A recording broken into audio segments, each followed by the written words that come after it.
I just found out just now that you had a new book coming out and the prompts, and this is so exciting. There. And I'm like, Mom, you will love this. Oh, I Exciting. hope so. I hope so. I'm just mad because there was a delay. I wanted it to be available for the holidays, and of course, Yes. that's laid plan. So I'm like, you know what? It's a good thing because people in the new year are like, I'm going to be more creative this year. Yeah. I'm gonna, Yes. I'm I just think gonna go it's with a it. great gift to give.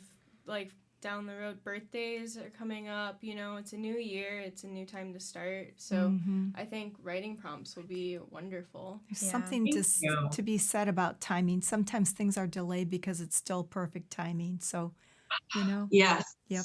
I remember voting on a poll for what you should name this book. Oh, you did? Yes. Thank you. Cute. I don't think I went with what the poll said though, because I think I already had something picked out, but I was like, oh, well, it was close enough. So Yeah. So let's mention the books that you have written from, I have one of your books here. So we don't have the new one, of course. Your other book I have lent out. And so now that one, I'm going to have to get one of my own again. Another one. Yes, Yes. that one. this is the first one. They're all, see, like, I'm not a smart author because smart authors do like a series or books that all go together. Mine are all very different. So this is a memoir of bad dates and good horses. And then this one obviously is about how to grieve when a horse you love dies. And then this one is just like a fun creative writing thing. So they don't go Nice. together. Yeah. Oh, well. Awesome. But the first one is the funniest book to read. Oh, It is, I mean, thank you you. really just, and we must have grown up in the same time frame. So, all of the 80s and the 90s types of things, that was, that was very, spoke to me quite a bit. And it was a lot of fun. I'm glad you enjoyed it. So did you always write? Have you always felt like you've been a writer, or did that come up later? writing? Kind of, I guess. I always liked school and I was always a good student. And I do remember being, outside of school, making little stories and drawing and with another friend who was actually my best friend, Gail. And we collected the briars and did all that together.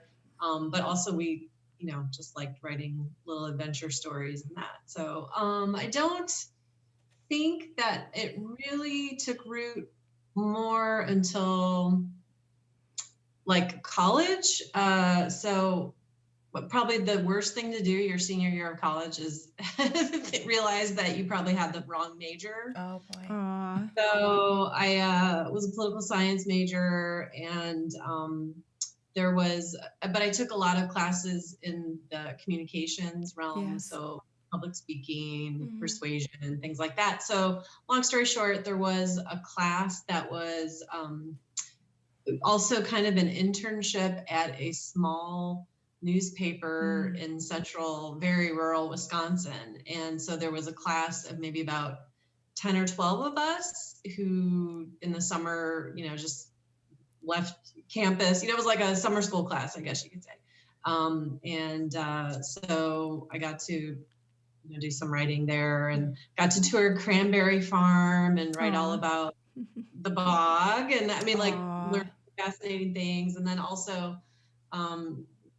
covered some lesser exciting things such as, town hall meetings and, it wasn't invested in me. I didn't, you go in for a few weeks and it's hard to get excited, but it was a great opportunity. And so I think that kind of led to the nonfiction-y stuff, but I'm not a very fast writer. So I knew that I could I had no desire, nor the background really to be able to just crank out stories. And I kind of saw that in that summer internship program thing, because some of my classmates, I mean, they could go, listen to a very boring meeting or whatever, and just, they'd get the who, what, when, where, why, how, crank it out. It sounded great. And it's just like, it's so boring to me. Plus it would take me forever. Right. So I, got into more features writing once I started my blog, Saddle Seeks Horse, and then writing for a number of the horse magazines, and then obviously writing my own books. So it kind of evolved in a strange way, but it's I want to have fun with it. And I like sharing. I think, my day job is I'm a teacher, and I think I enjoy sharing things that I've learned, or, things I've learned the hard way, or just kind of transmitting information that I've acquired in a user-friendly way that's going to be helpful to other people. That's so neat. That's so neat that you're a teacher too. I wanted to just say, I hesitated to say it, but junior year of high school, had a teacher, Mrs. Hutchinson, so sweet, and she taught us, about writing and got us involved. And I think, prior to that, I enjoyed it. But, teachers are so special. Like, you offer so much to the children that you work with. And she did that for me. She brought out that very best thing in me, which was so wonderful to be able to start to write. So, here you are, teacher as well, too, and doing all these wonderful things. And you just never know sometimes what you give to a student that they take off and go with, you know what I mean, which is really exciting. So good for you. And now you're doing it, your students see you do it. I'm sure it's it impresses them as well, too, to spurs them on, for more.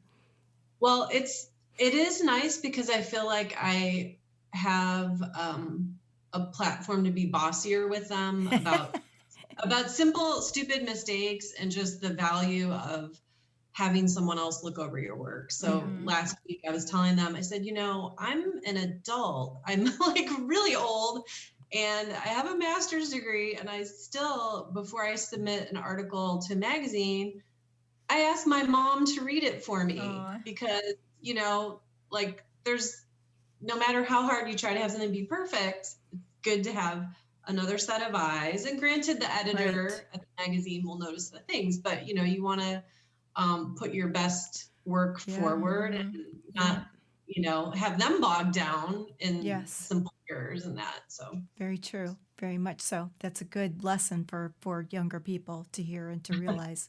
Yeah, because it'll come to them at some point. They'll have to know it. So I think anytime we send something to print, we have like 5 or 6 people look over it, and there's always one. There's always one mistake that we all miss. Try hard not to, but it happens. Yes. So. So at what point did you start your blog? Like, what inspired you to start writing the blog? And then was it a steady growth, or was it slow and then like huge growth at one point? Well, I started the blog very reluctantly back in 2013. And the impetus was really my book, Horses Adored and Men Endured. And like I said, I'm a good student. I know how to follow the rules or follow the pattern, the process, that kind of thing. And so I had sort of fallen in love with this kind of essay/memoir writing, and had a bunch of stories, just from like childhood, stupid things I did with my best friend Gail, I mentioned earlier, on horseback, and dangerous situations I got in with horses that you don't realize at the time were super smart. And so all that to say, I was very honored when I was taking this little memoir class in Pasadena. I live in Los Angeles. And there was the instructor's, published author, and she was the one that kind of said, and this was not at all a horse group of people. So the class, I was the only horse girl in there. And people were still interested in my stories and kind of fascinated about, like, you could just get on a horse and go ride through an apple orchard and pick apples while you're on the back of a horse. It sounds so magical. I'm like, well, actually, I didn't realize it at the time, but it was. So anyway, I found out about Writer's Digest. It's a very popular writing website, and they have a magazine, and it's a good kind of entry level if you want to learn like how to get published and aren't really sure how. So they had a conference in Los Angeles, and I remember sitting in one of the sessions about, how to get your book published. And the speakers all said, like, you need to have a website. You need to have a blog. Like, you need to have a social media following. If you don't, no one's going to take you seriously. And how are you going to connect with your audience? Like, it's very rare. I mean, unless you're a celebrity, already, Right.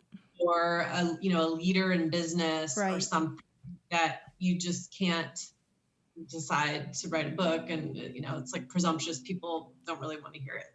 Don't care.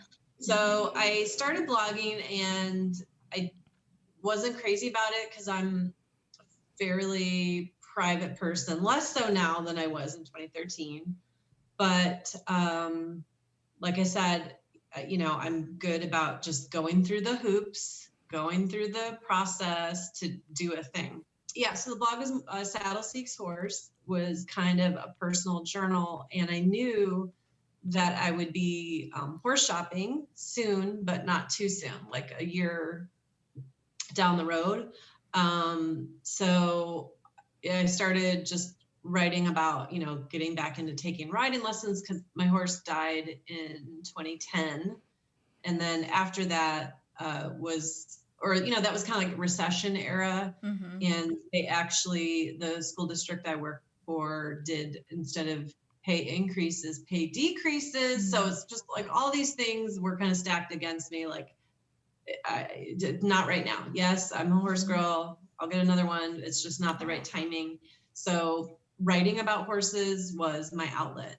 And what was fascinating to me is in those days of blogging, like I just met this whole online community of people who were equally nerdy in the best possible way, who, could write 1,000 words about a saddle pad. Yeah. Or Right. Right. like the way the boots fit or something. Right. So that was kind of where I started, and I would say the growth has been slow, and it's not. I mean, when you first start out, it's like your mom and a few best friends are reading it, and then just it's the power of, it's kind of like compounding interest when you have a savings account when you're a kid, so that's kind of how my blog and social media has progressed. And then obviously every time I'm able to, write a magazine for Horse Illustrated or Sidelines, or just do different things or get invited to an event, it kind of builds. Yes. Right. Did you feel like you came to a place of like where, when you were writing, like maybe you held back a little and then all of a sudden you were like, no, I need to let this go? Or have you always just been somebody that just writes it and puts it out there? How did that work for you? Did you ever get to the place like, should I or shouldn't I? And then, Yeah. yes, Well, I do hold back a little. Just, there's things, I guess you can have like your writing and like social media persona, right. but there's some things that are just, not for everyone. Yes. Not everyone's beeswax, so to speak. Right. But I mean, I think I'm fairly open. And, some of the things, I'm really not that controversial of a person, but I've had some bad, like, shopping experiences for high price horse item things that I've, in a very delicate way, tried to communicate to my audience so that they're not also, don't get caught up in a situation that is going to be harmful to them, their pocketbook. And I've had other situations with maybe not being super happy with training or boarding situations with my horse. And, I don't feel it's appropriate to, in an online fashion, go there. If people would, privately want to know more, I'm happy to share that kind of thing. But I'm not, I do filter. I think I'm my writing and what I'm sharing is authentic and genuine, but also thought through. Yes, I'm sure. And that's probably the best way to do it is like, for somebody like me, I'm not a writer. I never. But you can write. I can write. That's the thing. When I'm inspired, I can write. But it doesn't come very often. So for somebody like me who doesn't wouldn't want to put something out there for everybody to see because I'm more of a private person myself. What I'm sure with working with your kids at school, you have to help them get through some of these stumbling blocks, because I can write. I feel like it's in me from my mom. I do feel like I have some of that, but I just don't. Probably, I think your writing prompt, your new book, would probably be the best thing for me for one of those things. But to get past that thing where you're sharing enough but not sharing too much. How do you help kids through that? Well, right now, I taught English for many years, and right now I'm in a role teaching history, and so it's not like really essays. That's more paragraph. But I think the thing that I've learned is just it's just like doing a gym workout or practicing 2-point or what. Like writing, it's so much like just the more you do it, the better you get. It's like that. I don't know, like making a new recipe. Like it takes forever the first time to do the simple pasta dish, because you're reading it again, making sure you're getting all the ingredients in there. So I would say, as far as, and I know exactly what you mean about the inspiration, because I get that sometimes where it's like, I've just got to get this out. Like I very much felt that way. This thing I alluded to earlier, I had a terrible saddle shopping situation where I spent more money on a saddle than I did on my horse. And it was a piece of junk. And, so anyway, the good news is, thankfully, because of the blog, I was able to offline come to an agreement with the people, and they said, we never do this, but if you take down your blog posts, we will refund, so that was like a great thing. But there's certain things where it's like, I just have to share this. And I guess that's a little bit how my second book, the one on grief, Strands of Hope, was like, I had to share kind of the process I went through when I lost my heart horse of 16 years, because I'd already had it as a blog post that was getting a lot of views, international views. And the time I got a email from a mom in South Africa thanking me, that my daughter we lost our pony very unexpectedly. It was heartbreaking. I found this blog post. I shared it with my daughter. We both feel a little bit less alone. Thank you. So then it was like, oh, wow, what a privilege and an honor. And not that I want to be known as the horse grief expert or lady, but if I could take that message from that blog post and amplify it by putting it into a book that would be available online. So if people are alone and sad because they've just lost this horse they may have a 20, sometimes 30-year history with. I mean, that's such a unique thing. And there, I didn't really see any books similar to that. So I thought, if I can publish this message, I'll help other people. So I think I just like went way beyond the question you were asking me, but to track back just a little bit, I like what you said about, just doing this every day. It's like a workout, that you have to do every day. And I think that's a good thing. Like we're doing a resolution here for the year, and you can start a resolution at any time.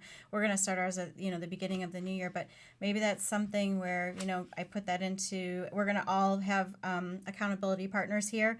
So I will maybe do something instead of drinking water like I was going to do. Maybe I need to write every day, because my mom has stacks of journals. I mean, she's just written for years and years, and articles. And like I said, it's not something that I feel like it's something that I need to do. I kind of in the back of my mind always know I need to do it. So I think maybe that will be the thing. Like you said, it's just like making a recipe. You just do it every day. And I think that's where I'm, at, is at a place where maybe I need to look at that. And then going into your Strands of Hope book, this is the latest one that we've all been able to read. And a couple things that really stuck out to me were, if we could talk about a couple things, the tears that you talk about and the differences in what kind of tears there are. That was very, very interesting. Yeah. But one thing I will say is that for people who don't have horses or understand what this is like, it's a book for them. But when you said in there, like, you almost felt guilty because it's a like a first world problem, and somebody told you, you know, this is not just a first world problem. If you could kind of talk about that, and not like you to be able to feel these things and go through it, because it really is a hard thing. Mm-hmm. It is. And you don't Okay, you're gonna realize. make me start to cry, and I'm not much of a crier. And that tears thing was fascinating to me when I read about how just the different types of tears based on emotion look different. All that. Okay, so help me out again, because I'm trying to not cry, so I just got Aw. totally distracted. Well, it just Um, reminded me of snowflakes. Like, you know, when we say every yeah, snowflake is different, every tear is yeah, different. Like you said, it's not the same emotional.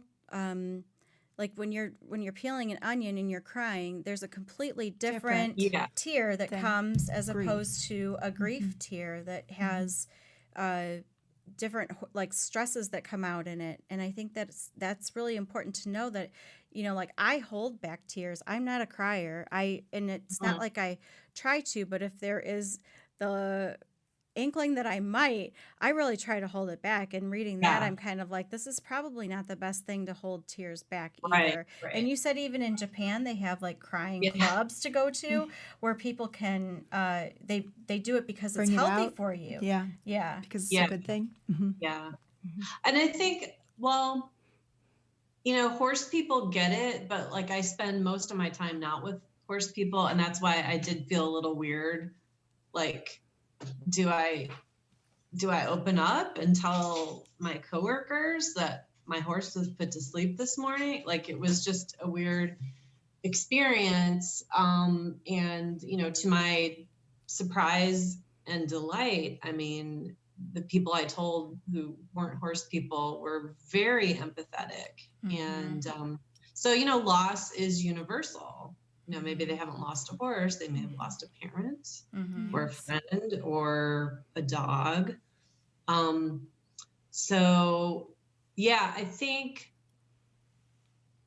yeah, because you know, it is such a privilege to have a horse in your life. And so then it's like, oh, poor little me, I lost my, you know, like, well, there's a lot of people that never get to own a horse. Mm-hmm. Yeah. So, but yeah, you know, my friend, I think that I referenced, is a therapist, a licensed therapist. And so, you know, I chatted with her, and, you know, it's like, okay, yeah, this is legit. We can feel sad. We can talk about it. We can talk about losing a horse with people who aren't necessarily horse people. And we're not crazy weirdos. Mm-hmm. It's sad and it's hard. And, you know, like, healthier to do that than to just kind of diminish it Yeah. and not talk about it and not cry. And the things you said in your book too, different things you can do to, I don't want to say memorialize, but just to, you know, to remember, to help you get through, makes such a big difference when you can get to that place to do it. Some people, it's probably right away they want to do things. Other people, it takes time. But I think, you know, some of the things that you've talked about are especially good, because, you know, it's one of those things where when you're in it, you feel like you're all alone, but you're not. Other people, you know, do go through it, but I think you've got to figure out your way of how to go through it. You can try to go around it, but at some point you're going to have to go through it. So it's a good way to get through, I think, you know, like I said, some of the things that you talked about with whether it's a horsehair bracelet or whether it's whatever it is that, you know, we had We had a horse. heart horse for the whole entire family. Mm-hmm. The girls were little. Gretchen and Ida were little. My dad, you know, are just my brother, like my sister, everybody. Unbelievable story. Yeah. You know, this horse of ours, who is Fred. We have a one of the stone. He was made into a stone horse, and he was in our parades, did parades with us and things like that. But the whole family cried when he passed away. It was so hard to watch him go through that. And my dad especially, he never cried for anything. I think I've seen my dad cry 2 times in my life, and that was one of them. And so that was a major thing for us to go through. And we all went through it together, and that was helpful. You know, we've all lost kind of like our own horses here and there. It's a little bit different, but a whole family, you know, having this kind of a thing to go through was, it was special. He'll always be he was just the gentle giant. He was wonderful. Was. And something that we always have in our memories to talk about. And you say talk about it, you know, talk about your horses. And those things that's the best way, because I don't have pictures of my own little heart horse from when I was little. We leased him, and he was just the most special horse. But back then we didn't have iPhones and things like that. So I thought, well, you know, in the book it says talk about him, and I do have the memories of him. Yes, you do. And he was a really good horse for you to learn on. And he was a fox hunting horse. And did you fox hunt with him? Yes, or I did. That's what I thought. I took him through the first ditch. Nobody thought he'd be able to go through the ditch with water. And I was brave on him. He was a brave little guy. He was. And he was as round could be. You could just Big lay right on his back. Appaloosa with like all of his spots were as round as he was, you know, just a lot of heart, you know, a lot of heart in that horse, as with Fred. Yeah. Lots of heart in the horses and personality, you know, and you connect. So, yeah. Yeah. But I think you may have just created your first prompt for your to write about your Appaloosa fox hunter and your experiences. What I should. Yeah, I just got chills. I should do that. Yeah. It was special. And those memories are special. And be it as a horse person, or I would just encourage anybody listening, you know, anyone who has lost someone in their life that is, it's a difficulty, you know, to go through. This is a very good book, as well as I'm sure your other books too, but, you know, it's a good book to read on those points. It helps a lot because it's a tough thing to go through. And be it a person or like our horses, you know, it takes us a while to go through. I don't know if you ever get over it completely, you know. So. And we lost my dad 2 years ago. And so, you know, as big as Fred was to us, I mean, my dad was we all work together. We're all here together as a family. We do everything as a family together. And so I think it's not just about, you know, the information that you give isn't just for horses. It helps you to deal with, you know, whatever loss you've had. One of the things that I found was very important that I read in there was to find a counselor, especially during this time. If you're going through any kind of a loss through this pandemic, this is especially. A big deal. Yeah. But you said find somebody who is it certified in grief Yes. training? Or, I mean, how important that is to know that they can handle what you're going through. Yeah. Yeah. You want to get the right person for sure. Yeah. And I do, like I said, you know, I feel like protective of my readers and fellow horse people in that. And I do know that, you know, I was at a conference once and there was a person there that was like, oh, I'm a pet grief counselor. And they gave me their card and I looked up the site and it was like $500 for a session to talk about your deceased pet. And, you know, I've gone to my own therapist for, you know, personal issues and that, and it's not that expensive. And I live in Los Angeles. So I feel like definitely, like I wouldn't just Google, you know, horse grief counselor, whatever, and do some kind of online like make sure the person you're going through is like definitely a licensed therapist. Right. And I think Psychology Today has a good website that you can kind of vet out, you know, or, you know, obviously word of mouth. I know like some areas of the country, everyone's going to a therapist, and other areas maybe not as, people aren't as open about it or whatever, but yeah, definitely. And my friend that I mentioned earlier too, who is a therapist, she was saying the big thing is like, if you kind of can't shake it, you know, like if it's really making it hard for you to concentrate for just like your daily routine, your job, then that would be definitely a sign that you probably need to talk to someone professional about it. And we're not medical experts. I just want to say this, but I will Yes. say this Yes. to you too, so that everybody knows we're just chatting here. Yeah. But, if you're not connecting with that person, find the person you connect with and get somebody with the right credentials, because you can get help, if you're going through something that's difficult, and kind of especially I think in the times that we've all been through lately, can make things kind of hard. So don't be ashamed or afraid or embarrassed to talk about it or seek out help. Even reading, your book helps an awfully lot to get things started. So it's very good, very, very good. Mm-hmm. All right, Thank we're you. going to take a short break, and when we come back, we'll enter our next segment, Canter Banter. This podcast is brought to you by Ramm Horse Fencing and Stalls, the one-stop shop for your horse farm. Ramm is family-owned and operated and has been in business for over 30 years. We welcome you to call in and speak with an expert about your next project today at 866-653-8984. Again, that's 866-653-8984. Do you love horses and live the equestrian lifestyle? Be sure to check out our brand new blog at www.yourhorsefarm.com. We publish 3 posts per week and feature a free printable equine checklist every month. Yourhorsefarm.com is a great equine online resource, so be sure to share with all the horse lovers in your life. And remember, laugh much and ride often.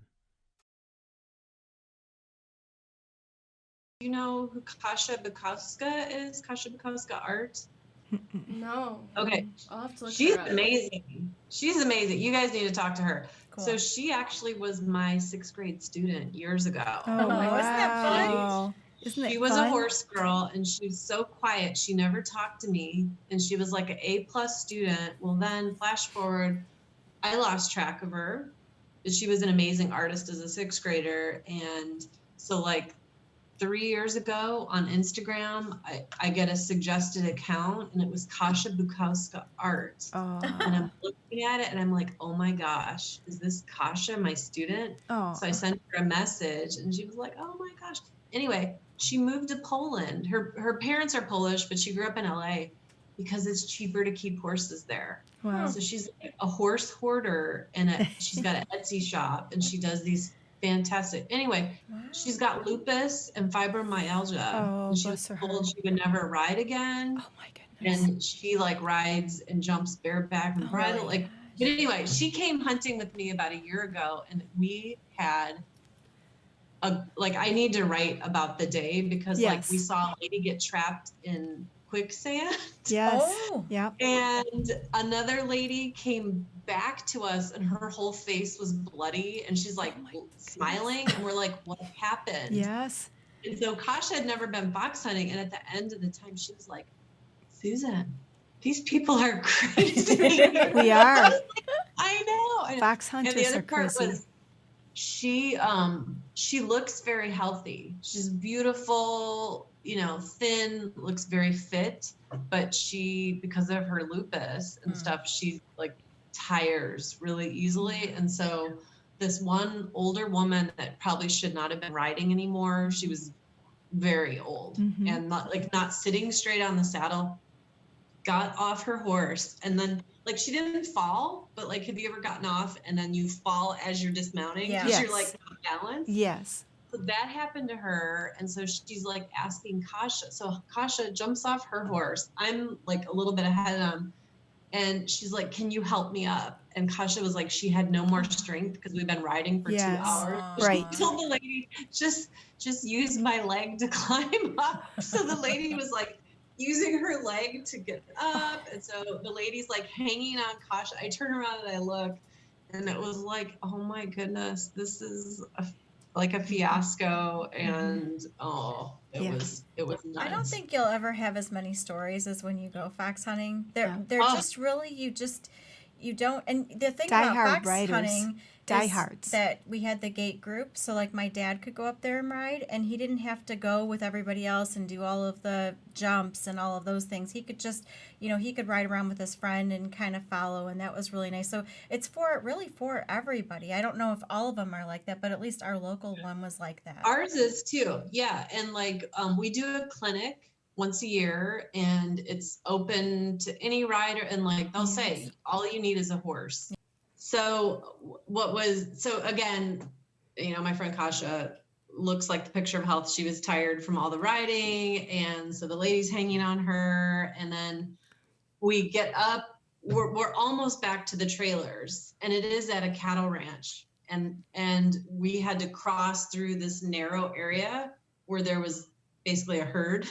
Oh, wow. And I mean, I had been up there before, and I didn't get the sense that like they wanted to charge us or kill us or anything, but it's still like, if you're not accustomed to being around, a lot of cattle in a group and you're sharing a space with them. So anyway, I looked, so Kasha's kind of holding the horse, holding the lady, and then I'm holding the other horse. Oh, So we're all off. There's 3 of us riders coming in, and we must have looked like a very motley bunch. And I see my trainer, who's also one of the whips for the hunt. Yes. She sees us from a distance and she starts running towards us. And she's like, "Is it a horse or the rider?" I'm like, "Oh, it's a rider." Oh, And so yeah, it was just a weird day. But I think the funniest part was later, the woman that I saw that